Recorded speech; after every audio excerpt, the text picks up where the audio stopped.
เนี่ยก็เลยนี่ได้โหลด จก โหลดโจ๊กคือพอจะไปครับเลยเนาะเออบืนมาเดินลินเลิศเป็นเลย ยกอันนั้นยกมันนี่ต้องพดเล็กก่อน แต่อย่างหนึ่งอยากบอกน้องอีกเท่าสิเก่งกันได้ก็อย่าประมาทเด้อตำรวจกำลัง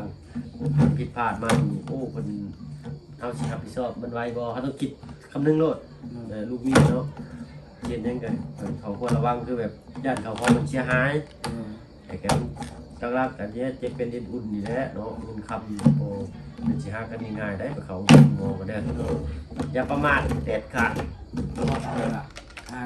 ขับเช้าคอยครับคอยเรียนนั่นแหละแล้วก็ให้ระวังที่สุดคือให้มีสติแล้วก็ถอยหน้าถอยหลังให้เบิ่งสติมากก่อนเนาะตั้งสติก่อนสตาร์ทเพิ่นว่าเด้เนาะยันว่าเฮาแบบภูมิพามเฮ็ดไปแล้วมันผิดพลาดมันตกเกียร์เสียหายของเพิ่นโอ้สงสัยเป็นเงินนี่ก็แพงได้พี่น้อยเนาะบ่ไปนั่งหมู่ว่าเพิ่นพี่น้อยเนาะแต่ก่อนเฮ็ดงานอยู่บางบัวทองเลยขับรถเห็นเขาขับรถส่งของบางบัวทองแต่หมู่อยากขับนำแบบว่าเฮาเพิ่นถามว่าขับเป็นบ่แบบว่าด้วยความวัยรุ่นห่าวเนาะคนกำลังใหญ่มันอยากฮู้อยากเป็นถอยรถออกมาไปลูดกับต้นไม้แตกซะไปเนาะรถตู้ถึงนะเนาะรถตู้ของบางบัวทองว่าคือเราเวียดมันแบบเฮ็ดงานก็เราว่าเฮ็ดเฮาประกันเบิดแล้วเฮ็ดหยังก็แต่ว่าเรารับประกันก็ได้แบบแถวนั้นมีแต่รถขับมีแต่ของพระเจ้าเนี่ยแน่ก็หักประกันอยู่แต่เพิ่นก็สิหักเงินนั่นแหละเนาะเขาบ่ให้จะใช้บัดเดียวนะแต่ว่าหักเอาเดือนละล้าน5แสนก็เว้าเรื่องเงินเดือนเงินดาวได้สั่นเว้ากับเพิ่นว่าเนาะเดือนล้านโอ้6ล้านบ่โอ้ได้หลายขึ้นข่อยเดือนนี้ได้พี่น้อยเนาะมาแปลงกันได้จัก10จัก20พอได้ใส่น้ำมันกี่วัดดงเอาดงม่วนเนาะกินข้าวแล้วบ่น้องห้างยังบ่ทันกินข้าวซ้ำน้องเกียงได้กินได้ข้าวกินแล้วกินมาทุกคนโอ้เวียนเพิ่นใจดีได้พี่น้อยรู้สึกเพิ่นใจดีนี่ใจดีเพิ่นใจดีใจดีเพิ่นลิ้นปากบ่ติงใส่หมวกเท่แล้วปั๊บเอานี่ล้านเดือนละ6ล้านบ่แต่ตอนหากะเฮ็ดครั้งแรกนี่เราว่าเบิ่งก้อนแล้วว่าคันครับได้10มื้อได้กินเงินเดือนเลยแล้วว่าบ่คันว่าครับได้10มื้อ6ล้านเลยโอ้บ่เกินความสามารถดอกน้อยเนาะเจ้ามักเย็นฮู้เนาะมาครับกะว่าประมาณ3มื้อฮู้เนาะ3มื้อมีเรียบร้อยเลยแต่ว่าเวียนเย็น10มื้อมันยันอันนั้นเด้มันยันลืมแบบเวลาขับรถเล็กยังเลยมันแบบเกี่ยวโต้ยืนกระปุก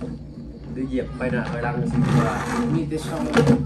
สองเลขง่ายเอาไปเลยเนาะไปหน้าถอยหลังคล้ายพกลิฟต์มานะพกลิฟต์ว่าสันรถพกลิฟต์มันแต่พกลิฟต์มันจะขับยากได้นี่เป็นแบบรถแบบนี้แหละนี่รถนี่แบบนี้เลยแต่ว่ามีหมากรุดคือรถปวดอะไรแต่ว่ามันแต่งนั่นใส่ทั้งปากทั้งปลายมันเนี่ยว่าเกาะมันลงมาหนะจริงเป็นหมากช่วงที่แต่มันแต่งกันใส่ชิเนี่ยเกาะมาเนาะเห็นบ่อยู่นั่นกันเฮาเฮ็ดแบบนี้มันทอกง่ายมือขึ้นมันทอกง่ายขึ้นนี่มันเฮ็ดอารมณ์แบบนี้มันลงเอาก้มหมากดักลงงัดขึ้นงัดงอขึ้นอีกทีมาห้าสิถอกง่ายปะไอ้ทีนี้ถอกง่ายง่ายกว่านี้ง่ายไปใส่ดิง่ายไปใส่มึงนี่ง่ายไปใส่ไปจีนไปใส่บ่เมียนบ่มีมีแต่เขาเลี้ยวพวงมาลัยเลี้ยวเนาะคนอื่นนี่ก็คันโยกฝั่งนี้นี่เนาะดึงขึ้นจริงงอขึ้นอีกทีอยู่ไปหน้ามันชีแต่ว่าเวียดว่าคันเวลาเขาสิถอกเขาปวดมันแล้วก็มันอยู่ในเล็กนั่นก็เขาเวลาสิถอกให้ยกขึ้นสูงๆก่อนยกขึ้นสูงแล้วก็ง่ายขึ้นง่ายมือทางขวาสิเนาะง่ายขึ้นเขาดำขึ้นมาก่อนดำถึงสูงมันวิดท้ายรถพอสิตักมันใส่รถเด้ดึงลงสูงปุ๊บแล้วก็หักคอมือป๊อป โดย จริงๆเนาะหักหัวปุ๊บมันก็สิเงี้ยจริง เพราะคันเฮ็ดแบบนี้มันลงหมันเลยมัน ฮะ เฮ็ดแบบนี้มันลงหมันเลยมัน กึกบ่ดูเขย่า ทางแบบนี้เด้มันก็ลงในข้าว อันนี้หน่อยน้องเพิ่นเข้าใจแล้วเพิ่นก็สิมื้ออื่นเนาะโอ้อุปกรณ์ช่างบ่ล่ะนะ แม่ คือว่าเราเพิ่นเด้อนะเว้าเรื่องนี้ก่อนพี่น้องเรื่องขับรถก่อนเนาะขนาดเรานั่นเรายังเก็บมาคิดใส่ใจปานนี้พี่น้องเป็นแต่คนใส่ใจนะ ยอมภาพเลยว่า เป็นไวเนาะ โดยเป็นไว้ การ ก่อสร้างก็คือกันก่อสร้างรู้แล้ว รู้แล้วเนาะ เงาจนเสียตาโอ้ประตูแล้วเนาะอ๋อเนาะเอาลือใส่ลงพลัก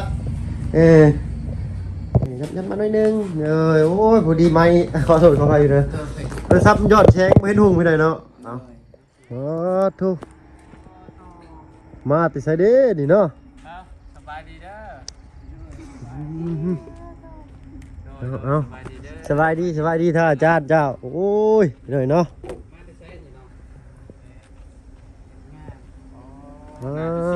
เห็นงานใช่น้อง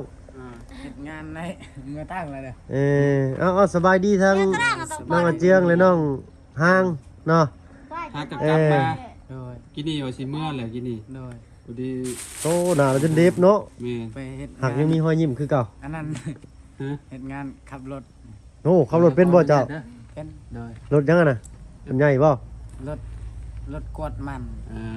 จ้าบ่เป็นคนขับ รถตักมันนั่นบ่ แม่นรถตักมันในโรงงานนั่นเอง โอ้ดีแล้วได้เงินดีเลยหั่นเนาะซื้อว่าเก่งเนาะยกโป้ให้เลย เจ้าบ่ได้ไปเอาแห้งบ่หรือว่าเดี๋ยวจะไปเฮ็ดงานจังนั้น เอาแล้ว พลักน้อย แต่ว่าเดี๋ยวนี้มีอายแล้วก็อาย น่าใส่กิ้งเลยหน่อยเนาะเอาพี่หน่อยเนาะ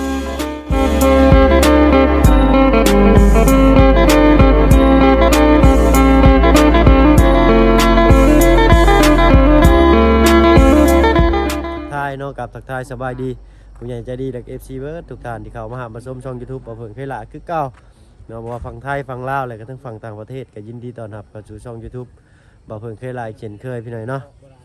เอ้ามื้อนี้เราเปิดคลิปเปิดภาพมากกับพี่แหละอยู่บ้านสองเงินซ่านทางน้องเจียงเพิ่นโอ้พี่หน่อยเนาะถ้าบ่เพิ่งต้องบอกก่อนเด้อนะว่า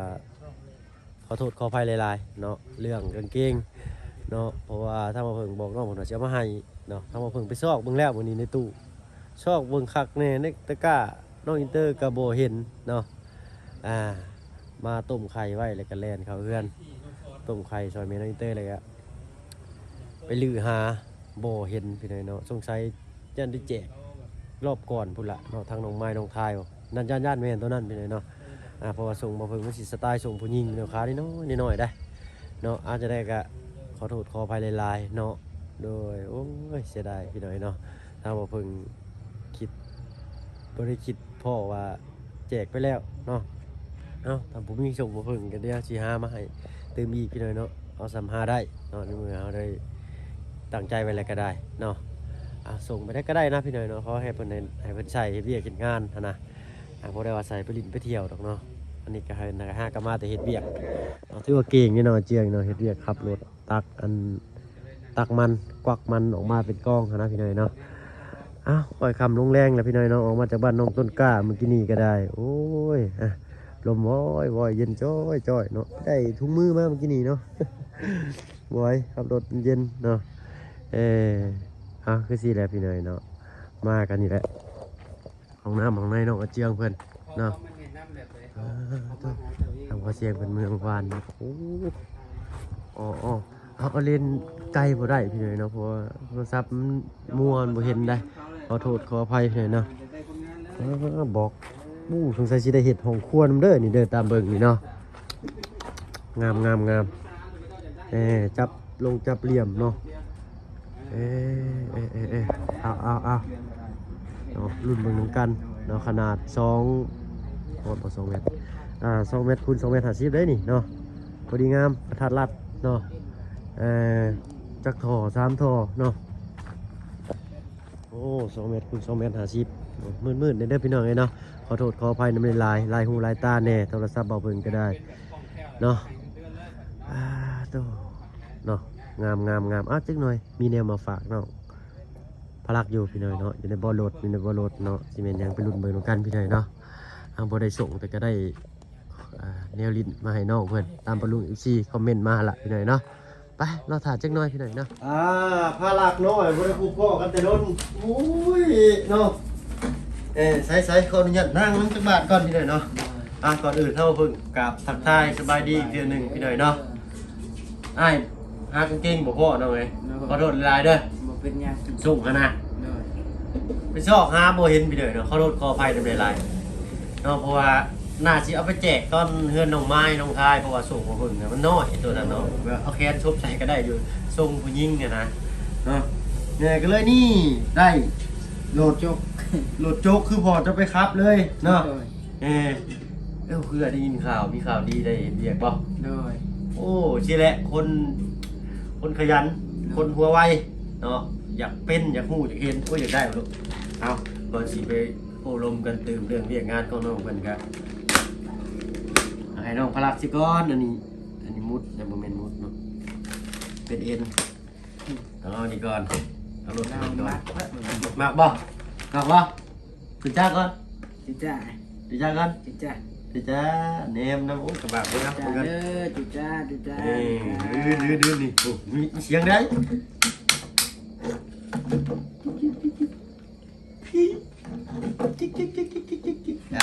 ดอกน้อยกินฮอดน้อยเติมเลยนะมาเพิ่งกับบ่จนบ่เข้าไปหาเพิ่นแท้สิออกมากับบ่จะเพิ่นให้น้ำลูกถึงจ้ะนี่เอาใส่ให้เพิ่นได้เด่นขึ้นนะ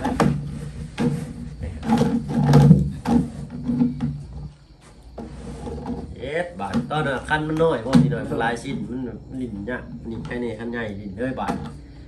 เนาะตามปะลุงบอกพี่น้อยเนาะเพิ่นคอมเมนต์มาว่าอย่าลืมเนาะเก่งน้องมันเจืองเพิ่นว่าเนาะให้ไว้เพิ่นไว้แล้วเอาขอโทษขออภัยนำเวลาพี่น้อยเนาะบ่พออีหลีได้เนาะเอา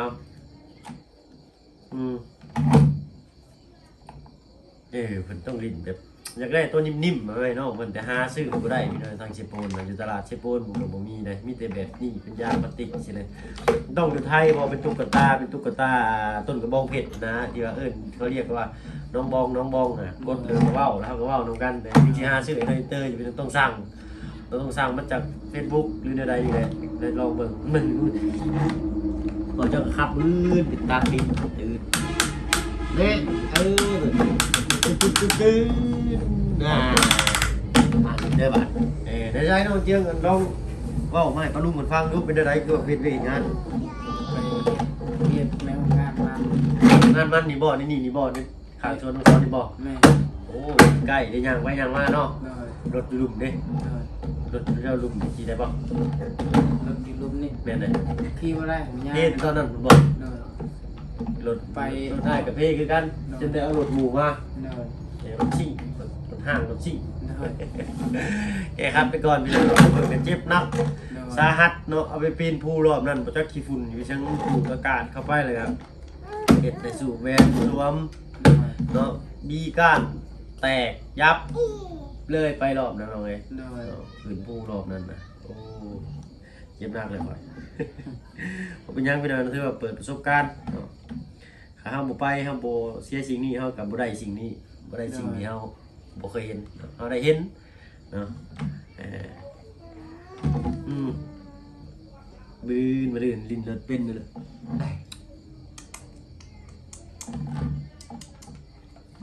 คนอีช่างเกมเนียนจ้ะเนียนเกมข่อยอีก4เดือนพี่น้อยเนาะ จุกมุมเปิดโอ้หัวเหนียวเด้นี่เห็นบ่ โดย หัวเหนียวเด้เลยบ่ได้อาบน้ำมาจักนี่อาบน้ำหรือบ่ อาบแล้ว สระว่าเจ้าอย่าเอาสบู่สระให้ลูกเด้อ โดย มื้อไหนเห็นน้องอันเจียงเพิ่นเอาสบู่สระหัวเพิ่นจะสระผมอ่ะนะ โดย อย่าเพิ่นเอาไปสระผมมันสิเหนียวผมมันสิกระด้างผมมันสิหยาบเราต้องเอาใจสระผมอย่างใจสระผมก็ต้องสระผมสบู่ไว้ทูก็ต้องไว้ทูได้ โดย คือเจ้าเจ็บเอวโอ้ยคือเจ้าเป็นไข้เจ้าไปกินยาอันแต่สิเป็นอะไรเปรียบเทียบอะไรดีจะเป็นไข้จะไปกินยาอันแก้ไอเจ้าก็สิเช่าแล้วเป็นไข้หนาชาเดนเอาไว้เนาะนั่นแหละ เน่ถ้าเราแจ้งคน ไปเฮ็ดเวียกอยู่ในเวียดพี่น้อยเนาะเวียดเป็นไดคือจะบ่ได้ไปเฮ็ดอยู่เนาะ ตอนนั้นเราไปคายมันคายเรา โดย เวียดว่าเจ้าเราเก่งแทบภาษาเวียด อ๋อเว่าภาษาเวียดได้ก็มีข้อดีพี่น้อยเนาะเราภาษาเวียด ภาษาเวียดคือเฮาลาวนี่แหละ เด้อ คนลาวแบบชนเผ่าลายชนเผ่า อืม แต่เวียดก็คือกันลายชนเผ่า หลายเวียดคือกันเนาะสำเนียงจะต่างกัน เลย ก็คือคนนั่นสุพรรณบ่คนโคราชบ่อยู่คนใต้บ่ประมาณนี้นะพี่น้อยเนาะแต่คนในคนก่อนปฐมนะ เวียดก็คือกัน ดูหมด แต่ว่าเฮาฮู้หมดเลยภาษาเวียด อืม ภาษานั้นได้ก็เฮาฮู้ เพิ่นภาษาได้จักฮู้เบิดบ่ภาษาเวียดมันมีแบบจักเวียดเด้ ลายแล้ว อืม ประมาณ 10ภาษาพุ่น ชื่อภาษาเวียดเนาะก็คือสิคือภูมิภาคอะไรพี่น้อยเนาะ เฮาก็ฮู้เวียดว่าโอ้ยตัวเก่งแท้บอกภาษาเวียด เลย แล้วว่าภาษาเวียดแล้ว ก็เป็นภาษาเวียดเนาะแล้วก็ส่วนเจ้าบ่หรือเจ้าอยากเฮ็ดงานนี่แหละ เราสวนแล้วว่าเจ้าคือเก่งแต่ภาษาเวียดกันได้งานนำคนนี่ดีแล้วว่าเฮามักหลายคนมักโอ้ภาษาเวียด เลย แล้วว่าได้เรียนอยู่บ่ก็ว่าเรียนอยู่มีเมียแล้วมีแล้ว แล้วก็เลย เลย แล้ว เรา อะไร ก็ ต่อ ว่าเราก็ว่าอยากเฮ็ดเวียกนำค่อยบ่ค่อยก็ย่านเราบอกอันนั้นเราหยอกซื่อๆค่อยก็ว่าอยากเฮ็ดแล้วว่า อ่า เฮ็ดเวียกหยังค่อยก็ถามเฮ็ดเวียกหยังอ้ายนี่เด้ขับรถแล้วว่า โอ้งานสบายเลยพี่น้อยเนาะหายากแล้วอีเด็กขับรถนี่ ค่อยก็ว่าโอ้ยอยากเรียนอยู่ค่อยว่าอยากเรียนอยู่ แต่ว่าผมเคยขับ เลย เดี๋ยวเพิ่นมาได้บัตรนี่ แล้วว่าแบบคันจะแท้บ่ล่ะว่าแต่ว่าแท้อย่าไปนี่แต่ว่าคันแท้นี่มื้ออื่นเช้าจะมานี่เลยค่อยก็มา ทางไปมื้อเช้านี่บ่ เลย โอ้เนาะ ขับเลยแหละ ครับขับได้เลยบ่ แต่ก่อนเบิ่งคนลาวนั่นก่อนขับ เป็นคนลาวครับก่อนคนลาวคนนั้นเป็นบ่ว่าภาษาบ่เป็นบ่ กูเป็น เพิ่นสิบ่อยากหายเนาะ เรามีมือกับเฮานั่นแหละเฮาภาษาลาวภาษาลาว เนาะเย็ดเดี๋ยวพี่หน่อยเนาะจะเข้ากำลังเพิ่นนี่ยังคิดโอ้หมอนี่มานำลังคือได้ขับรถนะ เนาะ แต่ตัวนี้เฮาก็อ่อนน้อมถ่อมตนเนาะอะไรเนาะเด้อเนาะเฮาสิเก่งจำได้ก็สร้างเฮาบ่ต้องไปปวดอ้างให้คนอยู่ก่อนเบิ่งก็ได้เนาะแบบว่าธรรมดาแบบเพิ่นว่าได้ก็เท่านั้นนะเอาง่ายว่านอนสอนง่ายเนาะอันนี้ก็เป็นอีกแบบ เราตั้งใจบ่ได้อวดให้ใคร แม่น มีแต่ตั้งใจ เขาก็ต้องว่าเขาจะใจได้เขาจะได้บ่เอาได้แต่มันดีอยู่แต่ว่ามันแบบยันคนที่แบบคิดแบบว่าเขามาเฮ็ดเด็กก่อนคือเรื่องชันชีนะอันนี้ก็ ว่า เผื่อไว้ คนลาวตัวนั้นลาวสอน ดี ที่ เนาะ เราสอนแล้วว่าเล็กแล้วว่ามีคันเร่ง แล้ แล้ว ว ก็ มันง่ายหล่นน่ะเบรกกับขาดมันอยู่นำกันเลยเบรก เด็กกับคาด คันอยากยกอันนั้นอยากยกมันนี่ต้องปลดเล็กก่อน ปดเลขมันเข้าโป๊ะยังดำ โดย เขาดำก่อนเนาะมันดำแต่อย่างนึงอยากบอกน้องอีกเขาสิเก่งยังได้ก็อย่าประมาทเด้อตำรวจกับรางผิดพลาดมาโอ้คนเขาสิรับผิดชอบมันไว้บ่เขาต้องคิดคำนึงโลด ลูกมีเนาะเย็นยังไงเขาควรระวังคือแบบย่านเขาพอมันเสียหายไอ้แกตั้งรักกันเนี้ยเจ็บเป็นเอ็นอุ่นนี่แหละเนาะเงินคำโอ้เป็นสิหากันง่ายได้ไปเขางอกันเด้ออย่าประมาทเด็ดขาด บอกเอาละก็ขับเช้าคอยครับคอยเรียน นะแล้วก็ให้ระวังที่สุดคือให้มีสติแล้วก็ร้อยหน้าร้อยหลังให้เบิ่งสติมากก่อนเนาะตั้งสติก่อนสตาร์ทเพิ่นว่าเด้เนาะยันว่าเฮาแบบภูมิพามเฮ็ดไปแล้วมันกันมันผิดพลาดมันตกเกียร์เสียหายของเพิ่นโอ้สงสัยเป็นเงินนี่ก็แพงได้พี่หน่อยเนาะบ่ไปยังหมู่ว่าเพิ่นพี่หน่อยเนาะแต่ก่อนเฮ็ดงานอยู่บางบัวทองเพิ่นเคยขับรถเห็นเขาครับเนาะขับรถส่งของอยู่บางบัวทองแต่หมู่อยากขับนำแบบว่าเฮาเพิ่นถามว่าขับเป็นบ่แบบว่าด้วยความวัยรุ่นห่างเนาะคนกำลังใหญ่แบบอยากกู้อยากเฮ็ดอยากเป็นถอยรถออกมาไปลูดกับต้นไม้แต่ซะไปเนาะรถตู้ถึงนะเนาะรถตู้ของบางบัวทองว้าย ว่าคือเราเวียดมันแบบเฮ็ดงานก็เราว่าเฮ็ดเฮาประกันเบิดเราเฮ็ดหยังก็แต่ว่า เรารับประกันก็ได้แบบแถวนั้นมีแต่รถเขามีแต่คลองพระเจ้าหมด เนี่ยแน่ก็หักประกันอยู่แต่เพิ่นก็สิหักเงินนั่นแหละเนาะ โดย เขาบ่ให้จะใช้บัดเดียวนะแต่ว่าหักเราเดือนละล้าน5แสนก็เว้าเรื่องเงินเดือนเงินดาวนี่สั่นเว้ากับเพิ่นว่าเนาะ เดือนล้าน โอ้6ล้านบ่ โดย โอ้ได้หลายขึ้นข่อยเดือนนี้ได้พี่หน่อยเนาะ โดย มาแปลงกันได้จัก10จัก20พอได้ใส่น้ำมันขี่วัดดงเอาดงขมวนเนาะกินข้าวแล้วบ่น้องห้างยังบ่ทันกินข้าวซ้ำน้องเกียงนี่กินได้ข้าว กินแล้ว กินมาทุกคน โดย โอ้เห็นเพิ่นใจดีได้พี่หน่อยรู้สึกเพิ่นใจดีนี่เห็นใจดีเพิ่นใจดี ใจดี ใจดีเพิ่นลิ้นปากบ่ติงใส่หมวกเท่แล้วปั๊บเอานี่ล่ะ เดือนละ6 ล้าน โดยบ่แต่ตอนหากะเฮ็ดครั้งแรกนี่เราว่าเบิ่งก่อนแล้วว่าคันครับได้10มื้อได้กินเงินเดือนเลยแล้วว่า บอกกันว่าครับได้10มื้อ6 ล้านเลย โดย โอ้บ่เกินความสามารถดอกหน่อยเนาะ โดย เจ้ามักเย็นฮู้เนาะมา เราก็ครับกะว่าประมาณ3มื้อฮู้เนาะ 3มื้อมีเรียบร้อยเลย โดยแต่ว่าเวียนให้เย็น10มื้อมันยันอันนั้นเด้มันยันลืมแบบเวลาขับรถเลขยังลืมมัน มันแบบเกี่ยวโต้ยืนกับปุ๊บหรือเหยียบไปหน้าถอยหลังสิว่า มีแต่ช่อง สองเลขง่ายเนาะพี่น้อยเนาะไปหน้าถอยหลังคล้ายพกลิฟต์มานะพกลิฟต์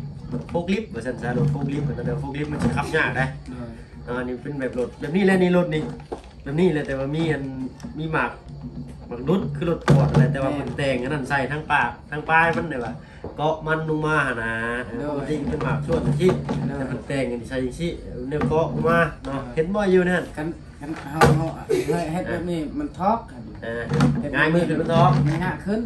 ง่ายขึ้นอีก เลยมันเฮ็ดอารมณ์แบบนี้มันลง เอาก้มหมากดักลง เลย งัดขึ้นงัดงอขึ้นอีกชี้ เลย มาห้าสิถอกง่ายปากกิน ถ้ามาทอกง่าย ง่ายกว่านี้ เลย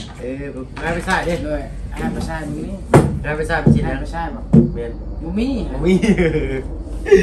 มีแต่เฮาเลี้ยวปรุงอะไรอัน พวงมาลัยเลี้ยวเนาะคนอื่นนี่ก็คันโยกฝั่งนี้นี่เนาะดึงขึ้นจริงงอขึ้นอีกชี้ เลย อยู่ไปหน้ามันชี แต่ว่าเวียนว่าคันเวลาเฮาสิทอกเฮาขวดมันแล้วก็มันอยู่ในเหล็กนั่นก็เฮาเวลาเฮาสิทอกให้ยกขึ้นสูงๆก่อน ลุกขึ้นสูงเลยก็ เลย ง่ายขึ้นง่ายมือทางขวาชี้เนาะ ง่าย ง่ายขึ้นเขาดำขึ้นมาก่อนดำถึงสูงมันวิดท้ายรถเพราะว่าสิตักมันใส่รถเด้ดึงลงสูงปุ๊บแล้วก็หักคอมือป๊อปจีเนาะหักขวาปุ๊บมันก็สิเงี้ยจริง คันเฮ็ดแบบนี้มันลงหมดเลยมันเฮ็ดแบบนี้มันลงหมดเลยมัน กึกบ่เขย่า ดังแบบนี้เด้มันก็ลงราคา อันนี้หน่อยน้องเพิ่นเข้าใจแล้วบ่เกิดอีกมื้ออื่นเนาะอุปกรณ์ช่างบ่ล่ะนะ แม่ คือว่าเราเพิ่นเด้อนะเว้าเรื่องนี้ก่อนพี่น้องเรื่องขับรถก่อนเนาะขนาดเรานั่นเรายังเก็บมาคิดใส่ใจปานนี้พี่น้องเป็นแต่คนใส่ใจนะ เป็นเอายองภาพเลยว่า เป็นไว้เนาะ โดยเป็นไว้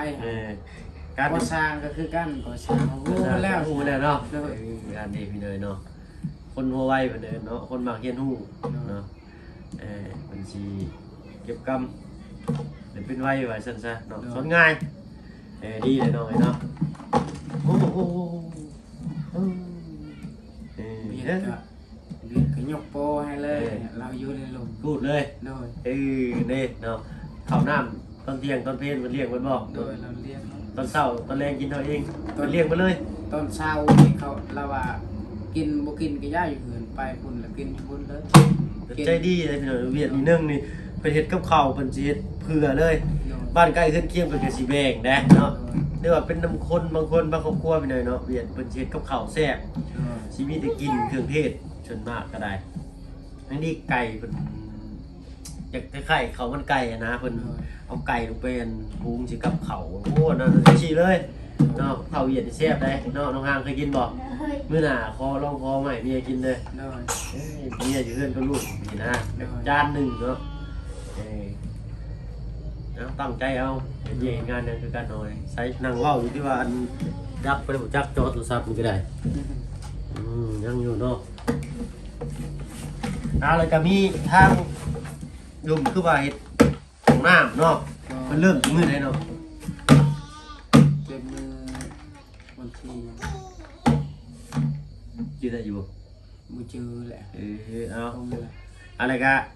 มีคือว่าบล็อกเรือเสียของครัวอีกบ่ แม่น โอ้มีทั้งห้องน้ำและห้องครัวพี่น้อยเนาะ จังแหละของครัวบ่ได้ บ่ได้มีในระบบบ่ โดยบ่ได้ยินข่าว เป็นสิเฮ็ดหยังเด้เนาะซั่นน่ะรุ่นเบิ่งหรือว่าสิกั้นโอ่งน้ำบ่น่ากั้นเพราะว่าเอาใส่ถังมาดีกว่าเนาะ โดย เพราะมันเคาะมันจังสะอาดความเคาะมันจังสะอาดเนาะถ้ามันเป็นโอ่งเลยมันเสียพื้นที่น่าสิเฮ็ดห้องครัวบ่หรือแนวใดเพราะว่าบล็อกเรือเป็น200 300ป้ายพุ่นแหละ โดย เอารุ่นเบิ่งพี่น้อยเนาะทางบ่อเสียงเพิ่นจัดการรังสรรค์ให้เนาะทางเฮาเมื่อก่อนนั้นค่าเวียกหลายบ่เพิ่งเมื่อบ้านบ่ได้อัปโหลดคลิปวานนี้ก็ไปเทปูนเนาะเบิด18ซองพอดีบ่เพิ่งเนาะพอบ่เพิ่งมีโมหมู่ก็เลยหาก็เอาเฮกันนั่นแหละเนาะจะเป็นบ่เพิ่งกันไปปลูกก็ต่อแค้นเฮือนหมู่อะนะเนาะที่เพิ่นที่เฮาจังซะแล้วบัดนี้แหละหมู่เลยว่าอันมาคันว่าว่างคันบ่ได้ไปไสเพิ่นว่ามาซอยที่พื้นเด้อเฮาก็เลยคิดชวนว่ามีหมู่ที่ว่าสิหน้าอะไรกันเฮาก็สิซอยออกหมู่เนาะเอาหมู่ของก่อนั้นมาให้เพิ่นเทจังทุนแรงไปอีกเนาะอันนั้นก็รถเพิ่นนั่นแหละเดี๋ยวไปเทพื้นซอยแหละเอารถเพิ่นมาขี่รถเฮากับเพิ่นแป้งให้เนาะพอเพิ่นเป็นห้านสร้างว่าซั่นซะเนาะเพิ่นก็คิดแต่ค่าอะไรค่ามือเพิ่นก็บ่ได้คิดดอกเพิ่นก็ซื้อเป๊ปซี่สู่หมู่กินเอ็มร้อยนั่นแหละทางบ่เพิ่นก็ได้เนาะเอาที่เพิ่นที่เฮาพี่เนาะโอ้ไปไวเลยตัวน่ะ โดย มีธรรมดานี่ว่าน้องพลังมากวันนี้มากแล้วบาดนี้เนาะ โดย เอารุ่นเมืองกันอีกพี่หน่อยเนาะว่าสิเป็นอะไรของน้ำของครัวบ่หรืออะไร โดย การเตรียมถาตามถาดเพิ่นเบิ่งหรือว่าถาดเบาเชียงเพิ่นเนาะขณะที่เป็นของน้ำของครัวแหละเนาะเอาง่ายๆก็สิไปทางอื่นทางไกลก่อนบัดนี้เด้อเนาะบอกกันคลิปหน้าคลิปนี้สบายดี สบาย จ้ะ ดี เนาะไปแล้วน้องอ้างสบายดีเด้อเนาะเอาไปพี่น้องไปเนาะใช้พลักเอ้ยพลักสุดหล่อบ่รู้โอ้ยถามหาแต่พลัก มากแน่รถนี้ เนาะเอาลิ้นบ๊ายบาย บ๊ายบายปะลุงบ๊ายบาย บ๊ายบายปะลูกโอเคไปก่อนเนาะหาข้าวหาน้ำสู่ลูกสู่เมียกินหน่อยเนาะปึ๊บพุ่นน่ะให้ครับพ่อบาดนี้เนาะไปพี่น้องไปอากาศเริ่มจะแง่แล้วพ่อกินหนาเด้อพี่น้องเด้อเนาะสำหรับที่นี่ถ้ามาเบิ่งขอบคุณที่กลับมาชมช่อง YouTube มาเบิ่งเวลาคือเก่าเนาะสำหรับที่นี่ไปแล้วพี่น้อยเนาะพ่อกินหน้าสบายดีจ้าดีแมงบัดสุขสุขคนไป